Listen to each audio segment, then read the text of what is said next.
1941, a state of war.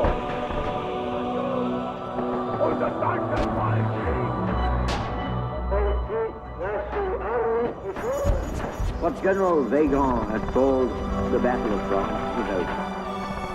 The Battle of Britain is about to begin. We shall fight on the beaches, we shall fight on the landing grounds, we shall fight in the fields and in the streets, we shall fight in the hills. Hey guys and gals, this is Alden for the Mosin Crate. First things first, I can't discuss anything sales related here on YouTube because they will delete the video. That includes things like how much are they, where can I buy them, how can I buy them, anything like that, they'll kick the video off YouTube. But if you go onto rumble.com and you search for the Mosin Crate without any spaces between the Mosin or Crate, you'll find this same video on there where I can and do answer those questions. Likewise, if you just Google my username, you'll be able to figure out everything from there. So I went all the way down to Florida recently. I flew down to Florida. A guy named Jeffrey, a fellow milsurp collector, had an awesome collection he was nice enough to offer to us. So picked that up, just drove back with it yesterday, and here it is. There's all sorts of stuff in here from the 1800s all the way up to about the 1970s. This first group here, it's going to be mostly Russian-ish related stuff. I know the Finnish Mosin isn't technically, and neither is the Tantal, but we'll get to it. Top one is a Finnish captured SVT-40. It's a 1941 Ishevsk.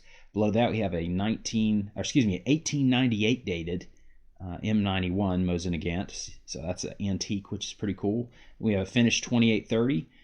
The two you see here are both PU snipers. These are legitimate refurbished PU snipers from World War II.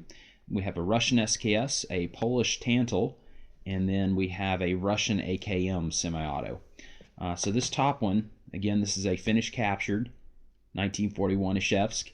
I have never seen a fully matching one of these in person. They're really not out there. And when they are like $5,000 plus to find a stamped matching Finnish captured one in nice shape. They're just the Finnish. They would take parts and jumble them around, and basically they're just getting those guns working. So that one is not matching, and again, you're probably never going to find one that is matching. Got the 1898 dated, and then we have the 2830 here. That is a Finnish Mosin Nagant. And then this one is a 1943 dated Ishevsk PU sniper. And again, these two PUs are refurbished, obviously, but they are legitimate. I 100% guarantee that these are legitimate PU snipers. That's a problem. Most of the PU snipers you see out there, they're either fakes, reproductions, or they're home builds. Something, is an ex-sniper someone rebuilt. And that's why a lot of people are scared to buy them. So I guarantee you those two are legit. We have a 1954 dated Tula SKS. So this is a Russian SKS.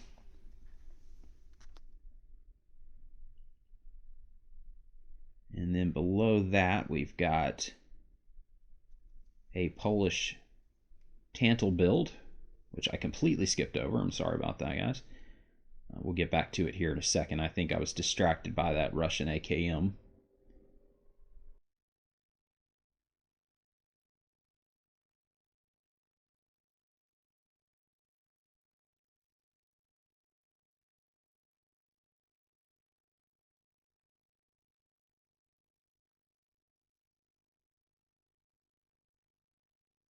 This is one of those Palmetto State Armory ones where they took original Russian kits. This is a 1971 dated Tula, and it's in really nice shape, like the dust cover match, the bolt carrier, the bolt matches, the trunnion matches. It's got a really nice furniture set on it. That's a really nice rifle. But anyways, those Russian kits are very hard to find these days. All right, going on to the next group. Up top, everyone can identify this one as an M1 Garand. Nothing special about it, just your plain Jane 30-06 M1 Garand. And below that, we have a M5966 Yugoslavian SKS. Below that, we have a Mannlicher M95 carbine. And we have a Lebel rifle.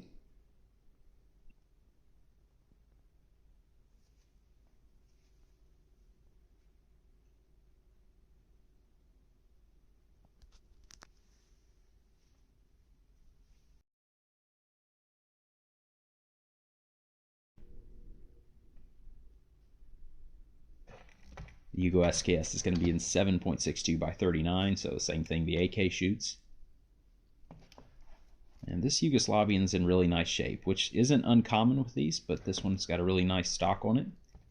And we have a World War I Steyr M95 Mannlicher carbine. This one I think has a 1916 dated barrel on it. And that's a 2-digit serial number, 16, which is kind of neat. And then we have a Lebel. This is one of the ones that came out of Ethiopia. I know, I don't like it either, but if you want a Lebel, it's still pretty cool. This one is 1890 dated. So that is antique as well, which is nice.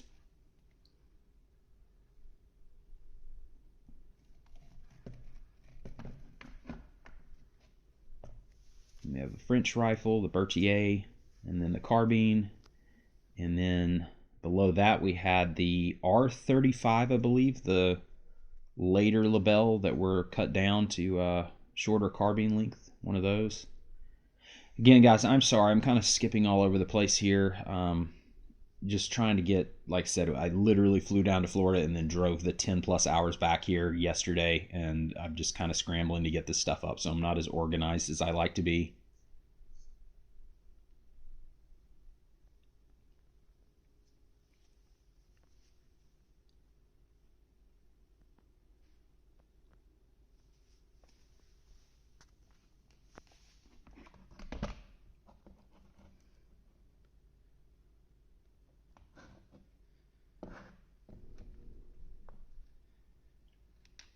And the 4956 comes with obviously that sling, but it also has a bayonet, which is nice.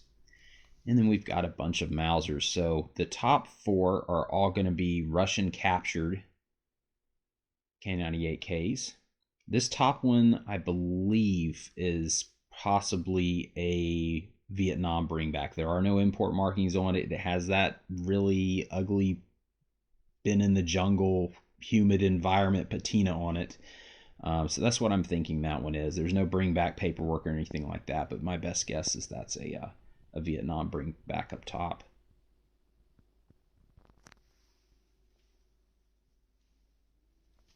I think it's a 1939 dated. It's kind of hard to see there.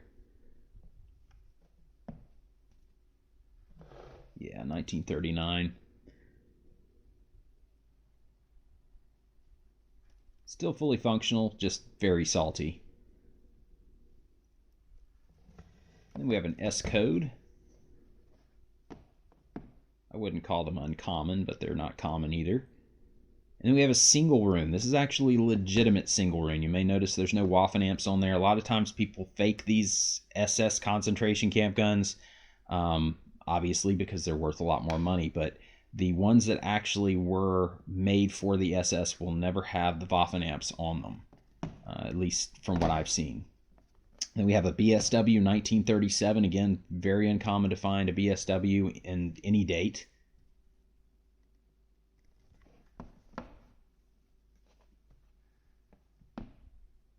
This is a Gewehr 98. Everything on it that I've seen, take that with a grain of salt, matches except for the bolt. It again is very salty. I was told it came out of a VFW post, so it is probably a World War I bringback. Type 38 carbine.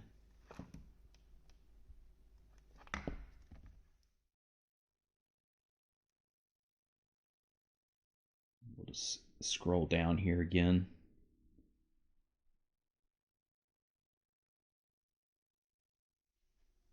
Again, these Russian captures, they're all pretty typical. I'd just say good shooter, grade condition rifles. And then we have an Instructee marked VZ24. These are really cool because these were made by Czechoslovakia for the Romanians during World War II. So the Nazis occupied, the Germans occupied Czechoslovakia. And you can see the Czech crest has been scrubbed off the top of it. And those were basically made for the Romanians so they could exchange fuel with the Romanians with the Nazis. So the Germans would get fuel in return for these rifles that they were forcing the Czechs to make. And those rifles were used by the Romanians during World War II, and then post-World War II it became an Instructee rifle. And it wasn't always fuel, but that's pretty much how it was. And it was an exchange of goods.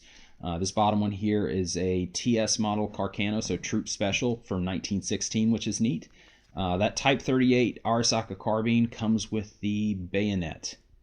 Bayonet's in salty is the word of the day. I'd say salty condition. Does have that rubberized canvas frog on it, which is cool.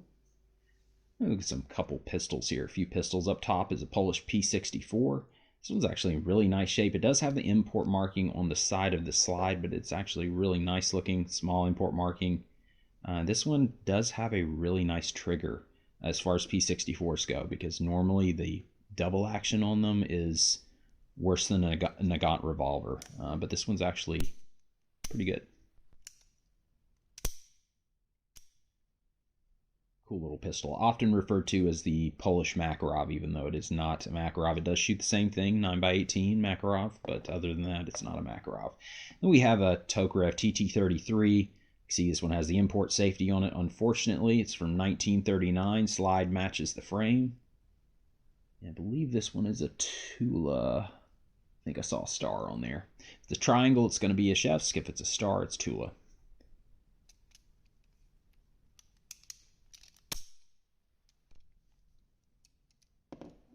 And then we have an East German Makarov. This one's in really nice shape. Import marking is going to be there on the side of the frame. Only thing about it is obviously it has this aftermarket grips. You can find the correct plain black grips for these fairly easily out there.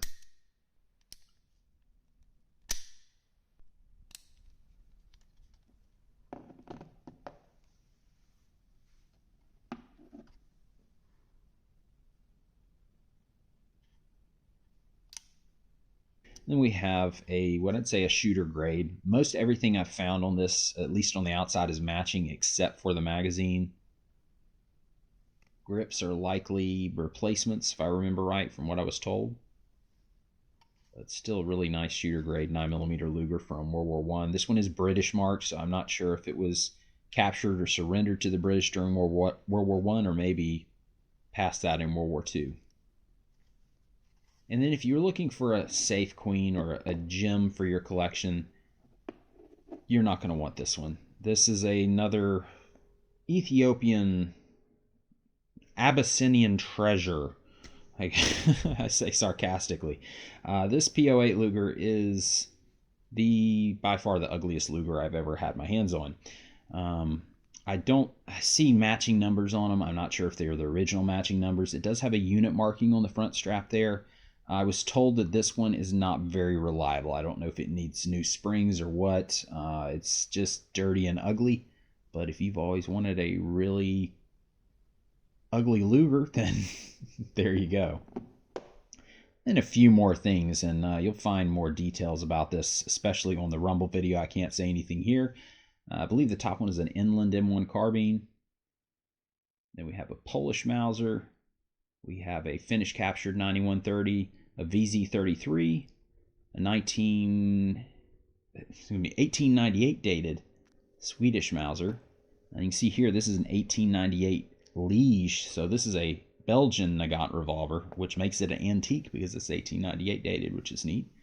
And here's that Swedish Mauser I was just talking about. How often do you see an 1898 dated Swedish Mauser? Not very often. Here's that VZ33. Check out that lion, that Czech lion crest on there. Now, you may remember that VZ24, the Instructee marked one that I was talking about earlier, that I showed you the scrubbed crest. That lion is what would have originally been on there. So this is a Finnish captured 9130. It's got a blued bolt, so my best guess is it probably was captured by the Germans and then sold or given as aid to the Finnish.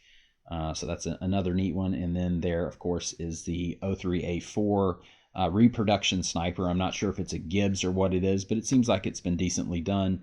And then the Walther PPK. That's going to do it for this video, guys. Again, I apologize if I've been all over the place and the talking didn't exactly match up with what the camera was looking at, but I've been rushing to get this up as quickly as I can. If you have any questions at all, just feel free to message me, and thanks so much for watching.